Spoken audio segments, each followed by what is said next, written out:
خوش آمدید۔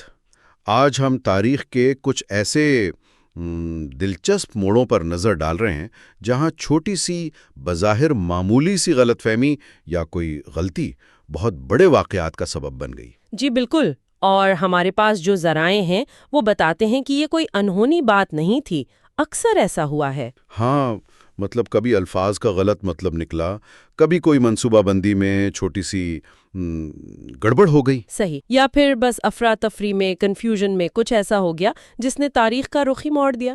تو آج ہم یہی کھوجنے کی کوشش کریں گے کہ ان واقعات سے کیا سبق ملتا ہے، خاص طور پر آج کے دور میں۔ جی، کیونکہ مواصلات یعنی کمیونیکیشن اور سمجھ بوجھ کتنی اہم ہے، یہ ان کہانیوں سے واضح ہوتا ہے۔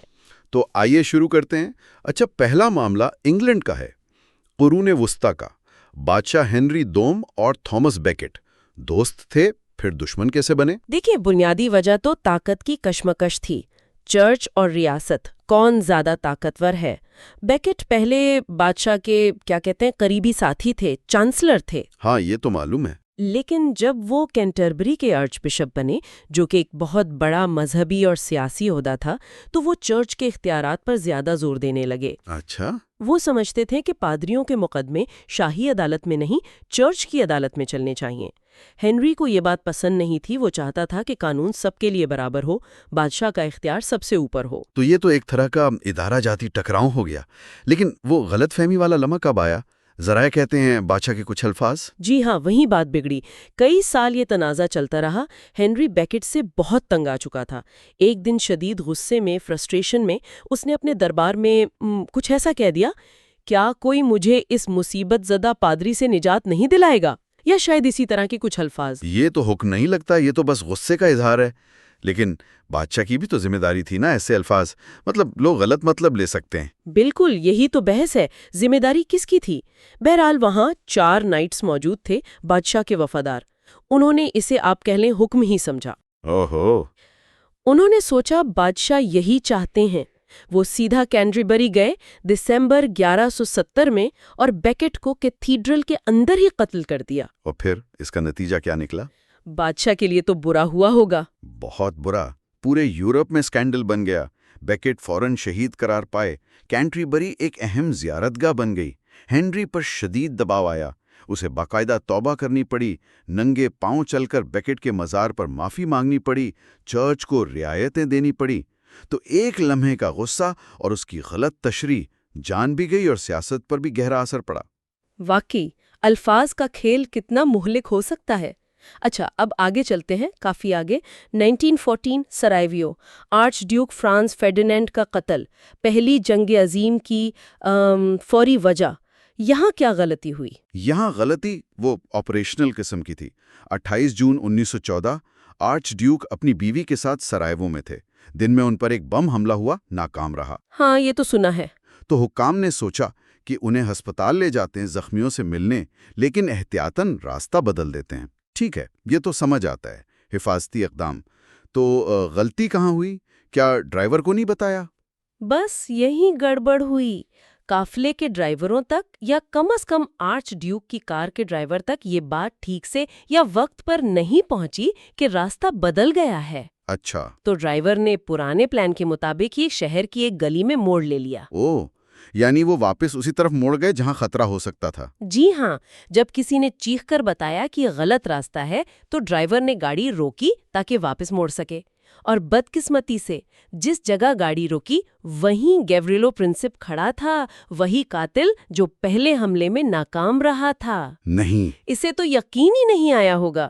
اس کا ٹارگٹ آرچ ڈیوک بالکل اس کے سامنے آ کر رک گیا۔ اس نے پستول نکالا اور آرچ ڈیوک اور ان کی بیوی دونوں کو گولی مار دی۔ یہ تو ناقابل یقین ہے۔ ایک ڈرائیور کی غلطی، یا یوں کہیں کہ کمیونیکیشن کی ناکامی، اور قاتل کو دوسرا موقع مل گیا۔ لیکن کیا یہ صرف ڈرائیور کی غلطی تھی؟ میرا مطلب ہے سیکیورٹی میں بھی تو کوتاہیاں ہوں گی نا؟ یقیناً اس پر بھی بہت بات ہوئی ہے۔ سیکیورٹی انتظامات کمزور تھے، سیاسی ماحول پہلے ہی بہت خراب تھا۔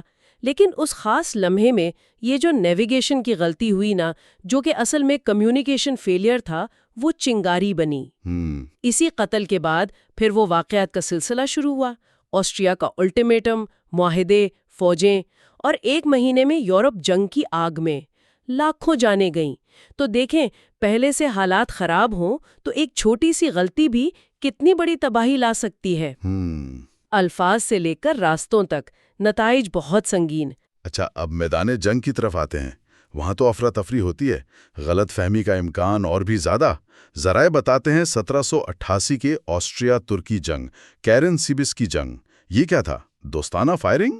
جی ہاں، کیرن سیبیس کی کہانی، گو کہ اس کی تفصیلات پر کچھ اختلاف ہے، لیکن یہ میدان جنگ کی کنفیوژن کی کلاسک مثال ہے۔ کہانی یہ ہے کہ آسٹریا کی فوج ترکوں سے لڑنے جا رہی تھی۔ رات کو ایک جگہ رکی، کچھ فوجی دریا پار گئے، وہاں مقامی لوگوں سے شراب خریدی۔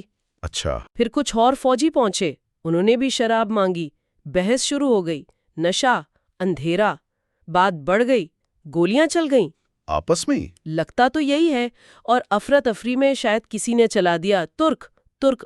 باقی فوج جو مختلف زبانیں بولنے والوں پر مشتمل تھی سمجھی کہ حملہ ہو گیا ہے۔ او خدایا! بس پھر کیا تھا، اندھیرے میں آسٹریا کے فوجی ایک دوسرے پر ہی فائرنگ کرنے لگے۔ کہتے ہیں جب 2 دن بعد اصل عثمانی فوج وہاں پہنچی تو آسٹریا کی فوج پہلے ہی کافی نقصان اٹھا چکی تھی اور منتشر تھی۔ یہ تو خوفناک ہے۔ زبان کا مسئلہ، نشہ، خوف، سب مل گیا۔ بالکل، کمیونیکیشن کا مکمل بریک ڈاؤن۔ یہ ظاہر کرتا ہے کہ جنگ میں کتنی آسانی سے گڑبڑ ہو سکتی ہے۔ اور پھر ایک اور مثال، تھوڑی مختلف لیکن خطرناک، 1859 سین خوان جزیرہ، پگ وار۔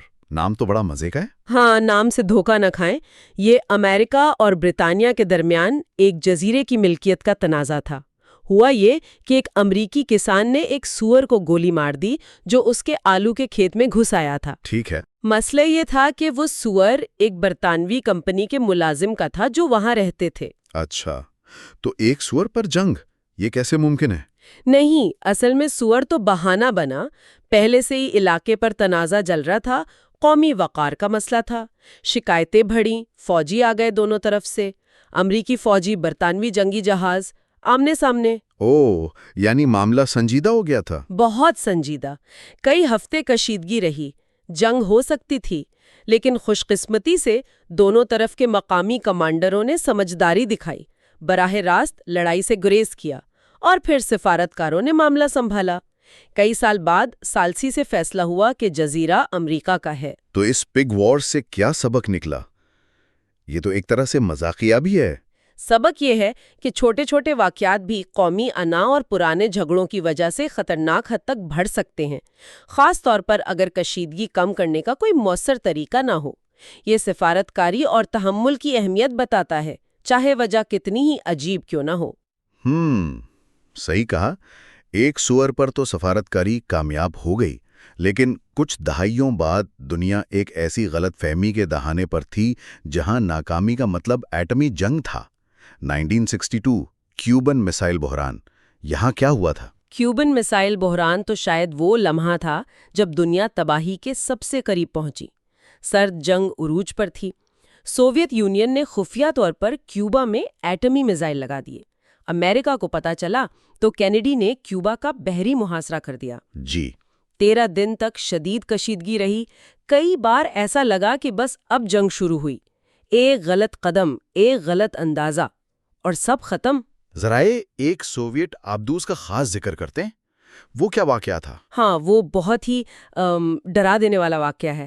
امریکی بحریہ سوویت آبدوزوں کو ڈھونڈ رہی تھی اور انہیں سطح پر لانے کے لیے ان کے قریب چھوٹے پریکٹس والے ڈیپتھ چارجز گرا رہی تھی۔ اچھا۔ ایک آبدوز تھی B-59، وہ گہرائی میں تھی اور اس کا ماسکو سے رابطہ کٹ چکا تھا۔ انہیں نہیں پتا تھا کہ یہ اصلی بم ہے یا صرف اشارہ۔ ان پر شدید دباؤ تھا، وہ سمجھے کہ شاید جنگ شروع ہو گئی ہے۔ اوہ، اور اس ابدوز پر ایٹمی ہتھیار تھا؟ جی ہاں، ایک ایٹمی ٹورپیڈو۔ اسے فائر کرنے کے لیے 3 افسروں کی اجازت چاہیے تھی، کپتان، پولیٹیکل آفیسر اور فلوٹیلا کمانڈر، جو اتفاق سے اسی آبدوز پر تھے۔ تو کپتان اور پولیٹیکل آفیسر فائر کرنے کے حق میں تھے، وہ سمجھ رہے تھے ان پر حملہ ہو رہا ہے، شاید ماسکو تباہ ہو چکا ہے۔ یا اللہ! لیکن تیسرے افسر وسیلی آرکیفوف، جو فلوٹیلا چیف آف سٹاف تھے، انہوں نے اختلاف کیا۔ انہوں نے کہا کہ نہیں، یہ شاید صرف اشارہ ہے، ہمارے پاس جنگ کا ثبوت نہیں ہے۔ انہوں نے ایٹمی ہتھیار استعمال کرنے کی مخالفت کی۔ اور ان کی بات مان لی گئی؟ جی، کافی بحث کے بعد وہ اپنی بات منوانے میں کامیاب رہے۔ آبدوز سطح پر آئی، امریکی جہازوں سے سامنا ہوا، لیکن کوئی جنگی کارروائی نہیں ہوئی۔ آرکیفوف کے ایک فیصلے نے شاید دنیا کو ایٹمی جنگ سے بچا لیا۔ یہ تو رونگٹے کھڑے کر دینے والی بات ہے۔ ایک آدمی کا فیصلہ، وہ بھی اتنے دباؤ اور معلومات کی کمی میں۔ تو ان سب کہانیوں کو اگر جوڑیں، بیگیٹ، فرانس فورڈینینڈ، کیرن C B S pig war, یہ آبدوز والا واقعہ، ان میں مشترک کیا ہے؟ کیا مطلب نکلتا ہے؟ دیکھیں، مشترک نقطہ بہت واضح ہے۔ غصے میں کہے گئے مبہم الفاظ، راستے کی غلط اطلاع، افراتفری میں زبان کا مسئلہ اور خوف، چھوٹے واقعے پر قومی انا، اور پھر ٹیکنیکل خرابی سے رابطہ منقطع ہونا، شدید دباؤ میں۔ یہ سب اصل میں کمیونیکیشن کی ہی مختلف ناکامیاں ہیں۔ صحیح۔ یہ مثالیں بتاتی ہیں کہ خراب کمیونیکیشن، غلط فہمی، ابہام اور سادہ انسانی غلطیاں، خاص طور پر جب حالات پہلے سے کشیدہ ہوں، کتنے تباہ کن ہو سکتے ہیں۔ چھوٹے واقعات بڑے بحران بن سکتے ہیں۔ تو یہ صرف تاریخ کے قصے نہیں، یہ وارننگز ہیں، ہے نا؟ بالکل، یہ احتیاطی کہانیاں ہیں۔ یہ یاد دلاتی ہیں کہ الفاظ کتنے سوچ سمجھ کر استعمال کرنے چاہیے، خاص طور پر جب آپ طاقتور پوزیشن میں ہو۔ معلومات کی تصدیق کتنی ضروری ہے۔ کیا جو ہم سن رہے ہیں وہی مطلب ہے؟ اور یہ کہ واضح، کھلے، قابل اعتماد کمیونیکیشن چینلز کتنے ناگزیر ہیں، چاہے افراد کے درمیان ہوں، اداروں میں ہوں یا ملکوں کے درمیان، تاکہ غلط فہمیاں تباہی نہ بن جائیں۔ باقی یہ ایک زبردست یاد دہانی ہے کہ چیزیں کتنی آسانی سے غلط ہو سکتی ہیں۔ ایک لفظ، ایک موڑ، ایک سگنل، اور تاریخ بدل جاتی ہے۔ یقیناً۔ اور یہیں سے آج کے لیے ایک سوال پیدا ہوتا ہے۔ سوچنے کی بات ہے کہ آج کی دنیا جو اتنی زیادہ جڑی ہوئی ہے، اتنی تیز رفتار، جہاں معلومات اور غلط معلومات بھی سیکنڈوں میں پھیلتی ہیں۔ ہاں، سوشل میڈیا، 24 گھنٹے نیوز۔ جی، تو کیا یہ ٹیکنالوجی، یہ فوری رابطے ہمیں ماضی جیسے غلط فہمیوں سے بچانے میں مدد دے رہے ہیں، یا ان کے ہونے اور تیزی سے پھیلنے کا خطرہ پہلے سے کہیں زیادہ بڑھا رہے ہیں؟ کیا ہم زیادہ محفوظ ہوئے ہیں یا زیادہ خطرے میں؟ یہ واقعی گہرا سوال ہے۔ کیا ہماری ٹیکنالوجی دو دھاری تلوار ہے؟ اسی سوال کے ساتھ آج کی گفتگو یہیں ختم کرتے ہیں۔